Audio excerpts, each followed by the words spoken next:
Salam kasih dalam Tuhan kita Yesus Kristus. Di hari Minggu 19 Januari 2025. Pendengar renungan Oasis Fajar yang dikasihi oleh Tuhan, marilah kita berdoa.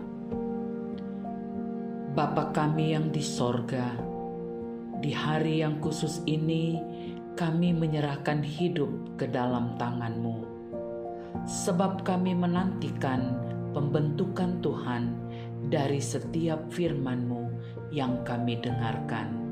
Dalam nama Tuhan Yesus kami berdoa. Amin. Saudara-saudara kekasih, pembacaan firman Tuhan terdapat di dalam Kitab Imamat 18 ayat 1 hingga 5 dengan judul perikop Kudusnya Perkawinan. Tuhan berfirman kepada Musa, "Berbicaralah kepada orang Israel dan katakan kepada mereka, Akulah Tuhan Allahmu. Janganlah kamu berbuat seperti yang diperbuat orang di tanah Mesir, di mana kamu diam dahulu. Juga janganlah kamu berbuat seperti yang diperbuat orang di tanah Kanaan, kemana aku membawa kamu. Janganlah kamu hidup menurut kebiasaan mereka.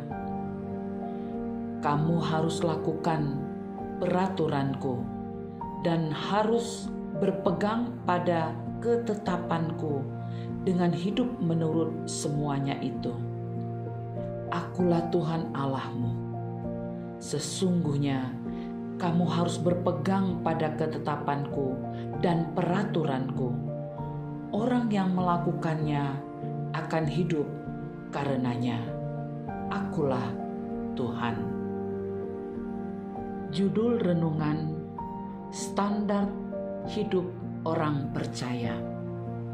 Dengan ayat penekanan pada ayat keempat, kamu harus lakukan peraturanku dan harus berpegang pada ketetapanku dengan hidup menurut semuanya itu. Akulah Tuhan Allahmu. Benjamin Franklin suatu kali menyebut Mazmur yang ditulis oleh Daud dengan sebutan Mazmur Tuan-Tuan.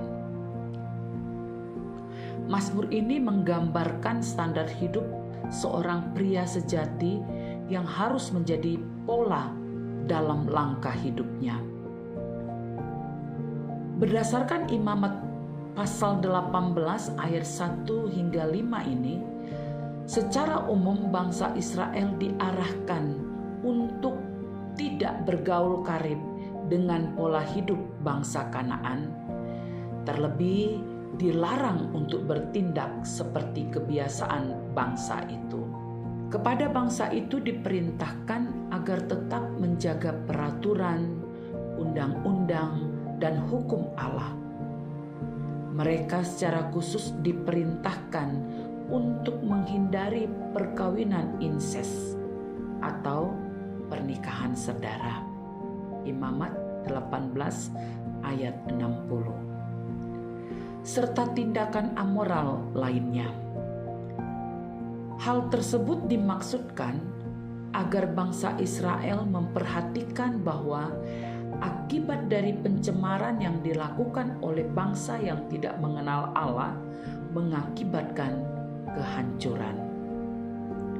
Hal ini menyadarkan bangsa Israel bahwa hal tersebut juga akan menimpa mereka jika bangsa itu melanggarnya.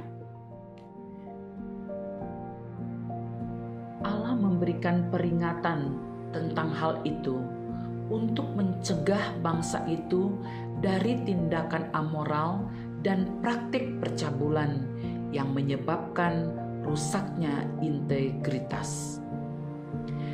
Ketika kita menolak kuasa Allah dan berkat-Nya, menghindarkan diri dari persekutuan serta disiplin ilahi, akan mengakibatkan kehancuran.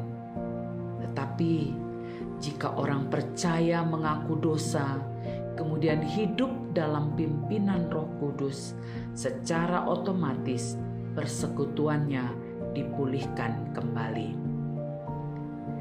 Allah melakukan hal ini demi menjaga mereka dari praktik penyembahan berhala dan tindakan amoral serta perjabulan. Allah melakukan hal ini demi menjaga mereka dari praktik penyembahan berhala dan tindakan amoral serta percabulan. Allah memperkenalkan dirinya, "Akulah Allahmu," menunjukkan kebenaran dan memberlakukan serta memerintahkan hukum-hukumnya.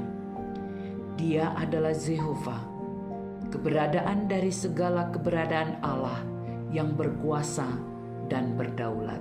Saudara-saudaraku yang kekasih, percaya kepadanya ada perintah yang harus dilakukan di bawah petunjuk dan tuntunan ilahi. Untuk mewarisi tanah perjanjian, perintah yang mutlak, jangan ada seorang pun yang hidup dengan pola hidup seperti bangsa yang tidak mengenal Allah. Membuat orang percaya mempunyai standar hidup, yakni adil dan benar. Mengikuti kaedah kebenaran dan keadilan berdasarkan hukum Taurat. Mempertahankan peraturan Allah dan berjalan dalam peraturannya, dalam kehendaknya, menaati perintah dan aturannya, serta menyimpannya dalam ingatan selalu. Penegasan, Allah yang kudus menghendaki umat pilihannya hidup dalam standar kekudusan Allah. Mari kita berdoa. Ya Allah, Engkau adalah Allah yang Maha Tahu. Selidiki dan singkapkan kehidupan kami, serta layakkan kami di hadapan-Mu. Dalam nama Tuhan Yesus. Amin. Demikianlah renungan Oasis Fajar pada hari ini. Tuhan memberkati. Amin.